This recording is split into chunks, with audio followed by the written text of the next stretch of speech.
Janë duke dalë detajet të tjera rreth formimit të ushtrisë çlirimtare të Kosovës. Një nga themeluesit kryesor të UÇK-s dhe nënkryetari i Lëvizjes Popullore të Kosovës, Muhamet Kelmendi, ka theksuar se Hashim Thaçi dhe Kadri Veseli nuk ishin themelues të ushtrisë çlirimtare të Kosovës, por ata u inkadruan më vonë përmes Ali Ahmetit, i cili ka qenë shefi njësisë ndërlindëse për brenda dhe jashtë në kuadër të LPK-s dhe UÇK-s. Ai këtë ka shpjeguar në intervistën për emisionin Rubicon të KTV-s. Hashim Thaçi dhe Kadri Veseli nuk kanë qenë në themelimin e UÇK-s, por personalisht i kam njohur që nga viti 1991 prej ilegales. Ata kanë ardhur më vonë dhe janë sjellë nga Ali Ahmeti në vitin 1996 dhe ai garantonte për ta.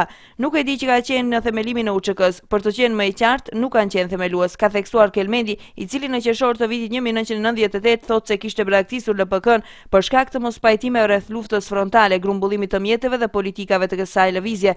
Sipas tij, Thaçi dhe Veseli nga periudha e inkuadrimit më të drejtë për drejtë kanë vepruar në direktivat e Azem Syles, Ali Ahmeti dhe Xhavit Haliti, tre themelues të tjerë të UÇK-s. Kelmendi ka përmendur se qeveria Bukoshi kishte dhënë 3 herë nga 30.000 marka për UÇK-n dhe kjo ishte bërë përmes Adem Demaçit, por ky i fundit sipas Kelmendit nuk dinte gjë për UÇK-n deri në vitin 1996.